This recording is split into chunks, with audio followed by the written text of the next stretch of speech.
On a June day in 1913, Margaret Haig Thomas walked up to a postbox in Newport, South Wales. She dropped inside a small incendiary device that she had made.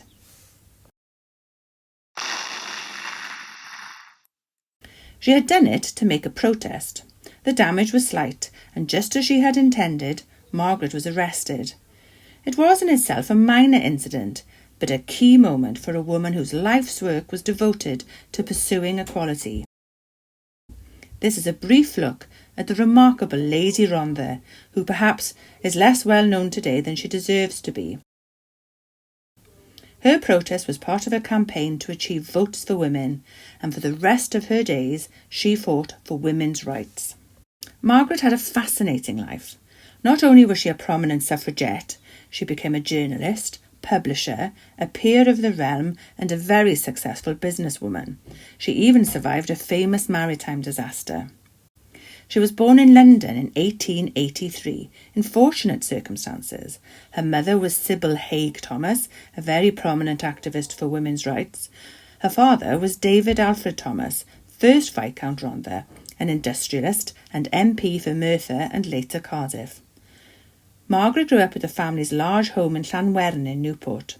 She went to Oxford University, but left to work in her father's coal and rail company based in Cardiff Docks. At the age of 25, she married Newport landowner Sir Humphrey Mackford. Then, her life seemed to take on the mission for which she is remembered today. Following the example of her mother, she embraced the cause of equality and gave it her all. She joined the Women's Social and Political Union and became a determined activist and leader. Margaret knew that the campaign needed a high profile. It had to be in the headlines. And so came the postbox incident. She was fined £10, which she refused to pay, and was sent to Usk prison for a month. She immediately went on hunger strike and was released after 5 days. For this, she was later awarded the Suffragette Hunger Strike Medal, such as this one. Her protest made the news at the time. It was also celebrated at that same mailbox on its 100th anniversary, and the event is commemorated there today. She also took part in many suffragette marches. During one, she jumped onto the car carrying Prime Minister Herbert Asquith. The outbreak of the First World War in 1914 put the equality campaign on hold. She went with her father to the United States, sent by Prime Minister David Lloyd George to negotiate munitions contracts. They returned on the liner Lusitania, which was famously torpedoed and sank with great loss of life. Margaret clung to some wood in the icy sea until eventually she was rescued. She suffered severe hypothermia. Her survival had been in the balance, but she reflected later that it had taught her something about herself. She took on several important jobs during the Great War. She was Commissioner for Wales in the Women's National Service Department. Later, she became Chief Controller of Women's Recruitment at the Ministry of National Service in London. When her father died in 1918, Margaret, who was his only child, took control of the family business interests, including the Cambrian Coal Combine, which had collieries in the Rhondda and neighbouring valleys. She also inherited other businesses at home and abroad. She worked hard to make them successful. She became a director of more than 30 companies and the chair of 7. She was perhaps one of the most powerful businesswomen in the world at that time. On her father's death, she became the 2nd Viscountess Rhondda. There were then no women in the House of Lords. To Margaret, that was, of course, unacceptable.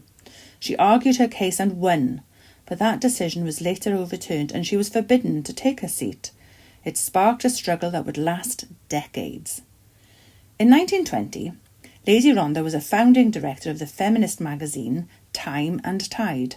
It became a pivotal part of her life.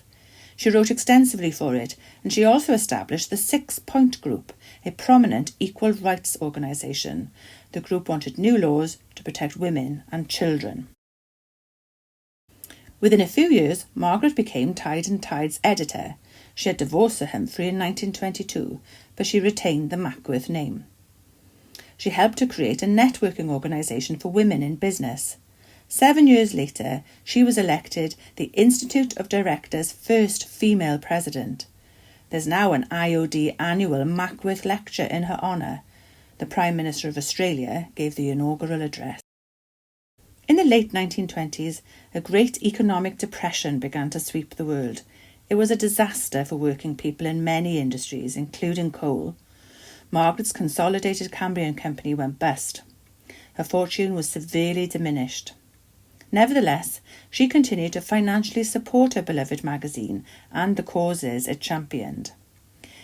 Women's fight for equal voting rights was finally won in 1928, but the struggle for full equality had to continue, and Margaret's later life revolved around this work.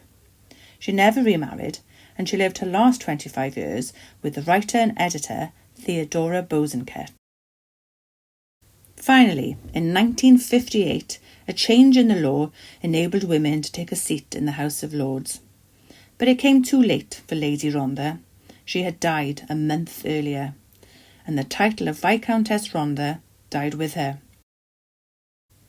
Today, her name is among those on a plinth of the statue of suffragette leader Millicent Fawcett in London.